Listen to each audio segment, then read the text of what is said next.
It's no secret that the 80s and 90s were perhaps the absolute peak era for the anime and manga industry. While technology has made making shows easier today, they seem to have lost the soul that embodied the anime of that time. This was the wild, wild west era of the anime industry, as there were hardly any constraints on the creator's creativity. This resulted in the 80s and 90s spawning works that pushed the limits regarding everything, unfettered by corporate greed, societal sensitivities, and industry pressure. In today's video, I have for you 9 great retro anime films that still continue to captivate audiences to this day. Let's begin. Grave of the Fireflies, 1988. This masterpiece was directed by Isao Takahata and produced by Studio Ghibli.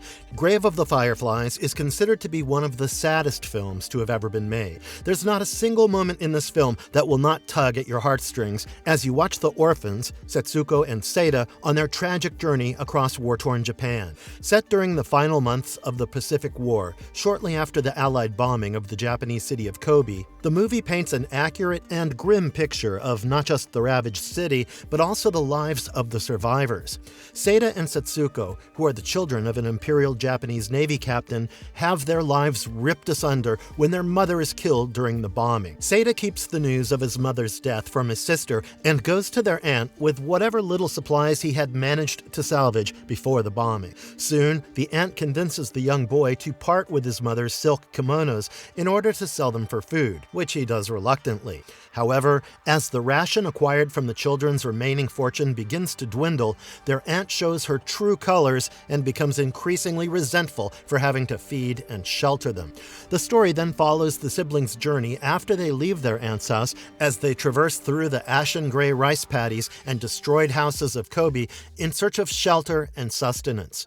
The film shows the effect that war has on innocence, as Seita is forced to become an adult despite his young age to take care of his sister.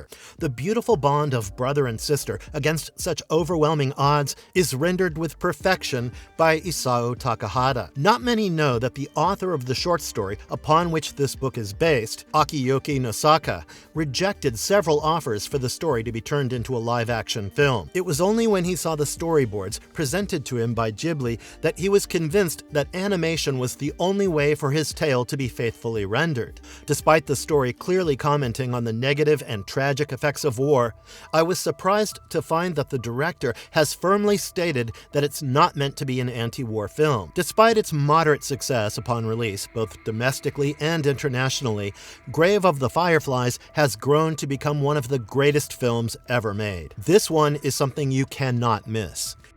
Ghost in the Shell, 1995. For the second entry in this list, I have yet another iconic anime of the early 90s, Ghost in the Shell. The film is based on the eponymous manga by Masamune Shirow, with a screenplay by Kazunori Ito and directed by legendary director Mamoru Oshii. The film's backdrop is the year 2029 in the fictional Newport City. We're presented with a world where cybernetic augmentations are a common sight. Humans are no longer bound by the weakness of the flesh, as they can either augment or completely replace parts they find redundant. The advancements in this field have reached such a level that now even the human brain can be given augmentations for it to interact with the internet and other networks directly. This revolutionary tech is called the cyber brain, and it acts as a crucial plot device in this film. As one can imagine, this tech opens up a plethora of possibilities, like someone hacking into another individual's brain and making them do things against their consent. They can also easily transfer their consciousness into another synthetic body, or shell. At its most extreme, a skilled enough hacker would be nigh omnipotent and untraceable thanks to this. It's up to our protagonist, Major Motoko Kusanagi, who's an assault team leader for Public Security Section 9, to stop a criminal hacker who's capable of everything we described earlier, called the Puppet Master, as he threatens to destabilize the entire world order. As Kusanagi dives into the case, the truth begins to unravel pertaining to the Puppet Master's origins. She's forced to question whether the side she's on is the correct one, as the theme of identity crisis that this film is rife with is taken to a more cerebral level. In a world where the consciousness is no longer bound to a single body, the film asks serious questions about what it even means to be human. Did you know that for this film, Hiroyuki Okiura designed Motoko to be much more serious and stoic than her manga depiction, where she's shown sometimes with comedic facial expressions and a youthful, rebellious nature. I, for one, think considering the tone of the story, this was actually a good change that they made. The film's considered to be one of the most influential works by both fans and professional filmmakers, even to this day. There's also a remastered version of the film that was released with all new digital effects, added 3D animations and audio, which was released in 2008. If you were to ask me though, if you're watching this film for the first time, go for the original experience with its mixture of hand-drawn cel and CGI animations. There's a charm about it which can't be explained in words. If you haven't yet, go see it for yourself. This one will not disappoint you. Night on the Galactic Railroad, 1985. Based on the fantasy novel by Kenji Miyazawa, Night on the Galactic Railroad is a surreal film whose true nature is only revealed in its final moments. The story follows Giovanni, an anthropomorphic cat, who is unable to answer what the galaxy is made up of when asked by his teacher during class. However, before his classmates can ridicule him, his friend Campanella does the same to save him. That evening, Giovanni makes his way to the Centaurus Festival, which is a festival of the stars that his town celebrates. He's confronted by his classmates, who tease him for expecting his fisherman father to bring him an otterskin coat. Unable to take the taunts, the young cat rushes away from the festival to a nearby hilltop to gaze at the stars. To his surprise, a steam engine appears before him at that moment, and he finds his friend Campanella already on board. Together, they embark on this journey through the Milky Way and encounter all manner of strange things. They see their teacher leading an excavation of fossils on the Pliocene coast during a stopover past the Northern Star. Next, they encounter a birdcatcher who is capturing herons and turning them into candies. Herons in Japanese cultures symbolize things like purity, connection to the afterlife, and themes associated with the cycle of rebirth. This is something I suggest you keep at the back of your mind while watching this movie. They then help a blind wireless operator to his radio, which blares out the hymn, "Nearer, My God, to Thee." As the journey continues, they are joined in the train by a tutor and two students who have been on a ship that sank after hitting an iceberg. As their journey continues, they travel past several constellations until they reach the Southern Cross, where every other passenger besides them disembarks, having reached the Christian heaven. However, as the train then approaches the Coalsack Nebula, Campanella claims to have reached what he calls the true heaven and disembarks, leaving Giovanni all alone. Next thing you know, Giovanni wakes up alone on the hilltop, still wondering about the strange journey in his dream. On the way home, he discovers that Campanella had disappeared after being swept away by the river while trying to save one of their classmates, Zanelli, from drowning. One interesting fact about this film is that the decision to make Campanella and Giovanni, along with several characters, anthropomorphic, was taken solely for the film. In the book, no such description saying that they are cats can be found. I thought that the ominous ending of the film, despite its childlike fantasy story, made for an interesting juxtaposition that gave depth to it. There's a reason that this film has won multiple awards over the years, and it should definitely be on your watch list as well, in my opinion. Jin-Roh, The Wolf Brigade, 1999. For the fourth entry on this list, we have Jin-Roh, The Wolf Brigade, an anime directed by Hiroyuki Okiura and written by Mamoru Oshii. I found the setting for this anime film to be quite a unique one, considering that it's set in a post-war Japan where the history has been significantly altered. In this alternate timeline, Nazi Germany won the Second World War and occupied Japan, which was part of the Allies here. Japan is now under the control of the Weimar German Republic, whose attempts to modernize the nation have begun sparking a violent uprising amongst certain sections of the populace who dub themselves the Sect. As the violence escalates, it becomes impossible for the regular law enforcement to keep it in check. This leads to the birth of the Capitol Police and its special armed garrison wing called Caballeros.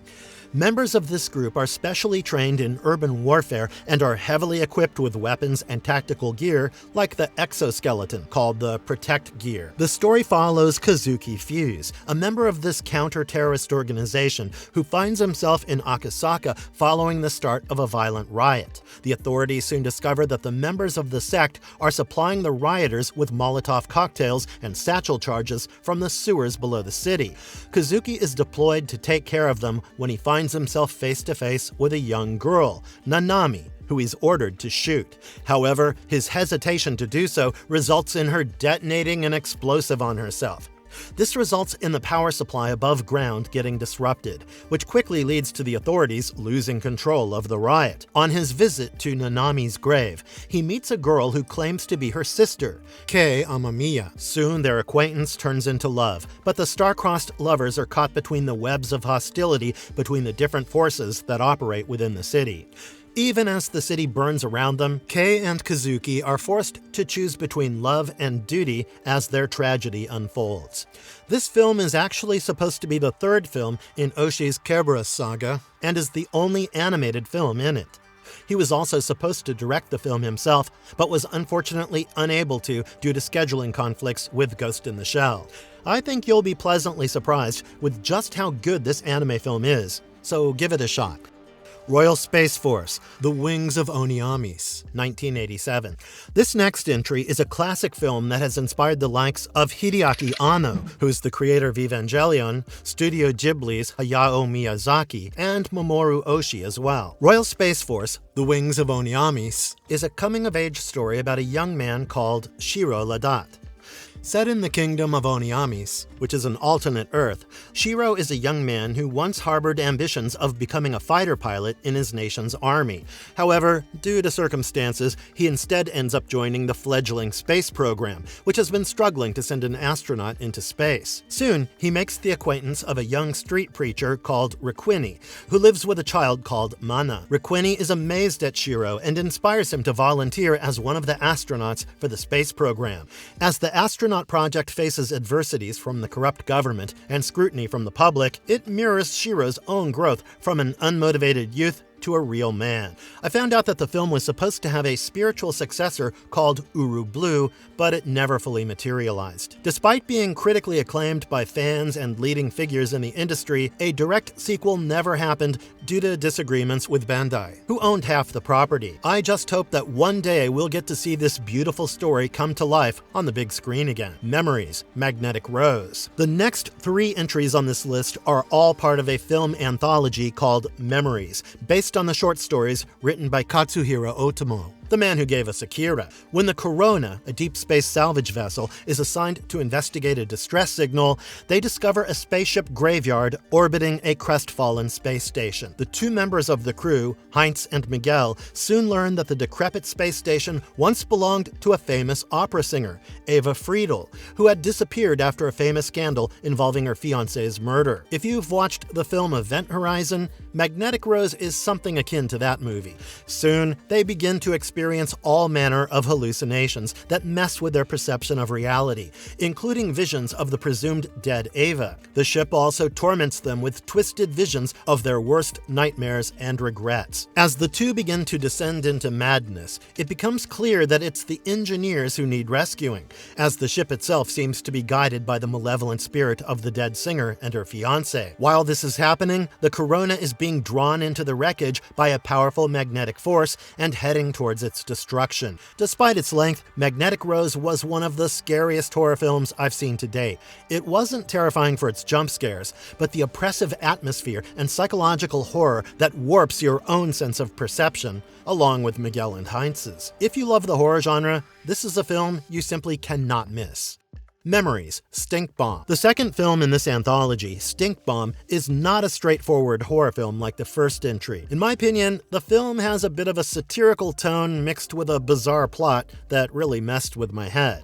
The story follows an ill lab technician called Nobuo Tanaka, who mistakes some experimental pills for medicine and ingests them. Unfortunately, the pills react with the flu shot he had taken earlier and transforms him into a living, walking biological biological weapon. The vapors that he's leaking kill all the members in the facility where he's stationed. The best part, or the worst, depending on how you see it, is the fact that he's absolutely clueless that he is the cause behind their deaths.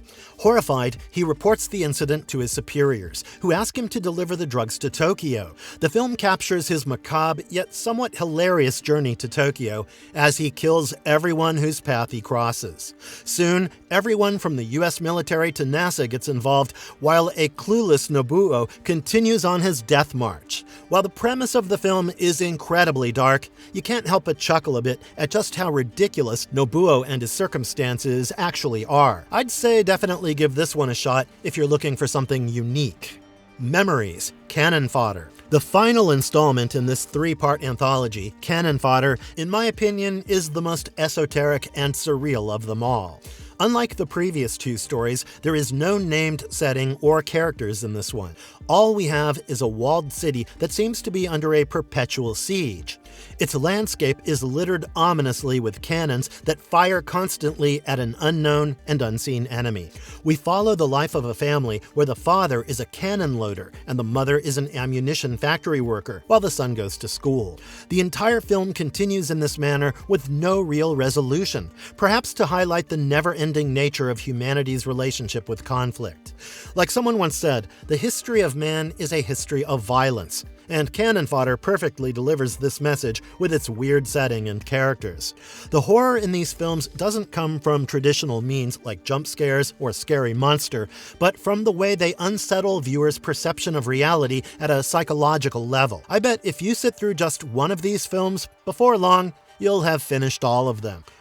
Neo Tokyo, 1987. Moving from one anthology to the next, let's talk about a project that brought together 3 of the biggest names in the anime industry: Rentaro, Katsuhiro Otomo, and Yoshiaki Kawajiri. The result was a 3-part anthology that combines horror, science fiction, and psychological themes to create some of the best stories I've ever had the privilege to witness.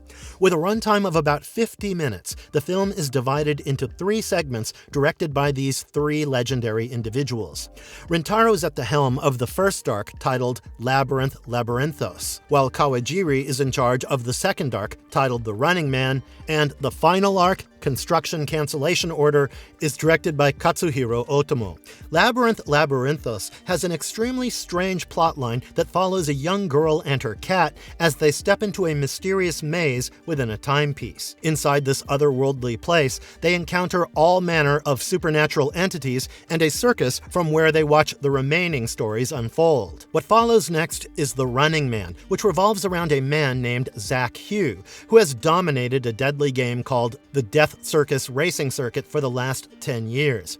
In a game where the mortality rates for its participants are super high, it remains a mystery how Zach has not only managed to survive, but also dominate the circuit for so long. That is, until it's revealed that the secret to his seeming immortality lies in his disturbing psychic power, which lets him kill all his opponents. As the truth begins to catch up to him, Zack prepares for a race that might just be his final one. The final story arc blurs the boundaries between reality and illusion, with its dystopic story of an inspector named Tsutomu Sugioka, who is sent to a far-flung region in South America tasked with stopping the construction of a city. Once there, though, he realizes that things will not be as easy as he had expected. This is because, despite the entire operation being cancelled, the robots responsible for the work are functioning on their own and can't seem to be stopped. It was here that it finally hit me why this part of the story was called Construction Cancellation Order. The story, in my opinion, is a great satire on bureaucratic red tape and how the ordinary man has no control over their life, thanks to these external forces. Neo Tokyo, I feel, is a great mixed bag of genres that has a much deeper message towards its viewers in terms of challenging the questions of morality, existence, and the mystery of life. This anthology series is something I've covered much more in our older videos as well, and it's definitely something you should be checking out. Patlabor 2, the movie, 1993. Following the relative success of the first Patlabor film, Mamoru Oshii and Kazunori Ito would team up once again to create Patlabor 2. Set in a timeline where the invention of mechas, called labors, has greatly resulted in the advancement of humanity, Patlabor 2 takes place 3 years after the events of the first film. And just like in the first film, labor, which was originally meant for the benefit of humanity, is being used for nefarious purposes. And it's up to the Tokyo Metropolitan Police Special Vehicle Section 2 to put an end to it.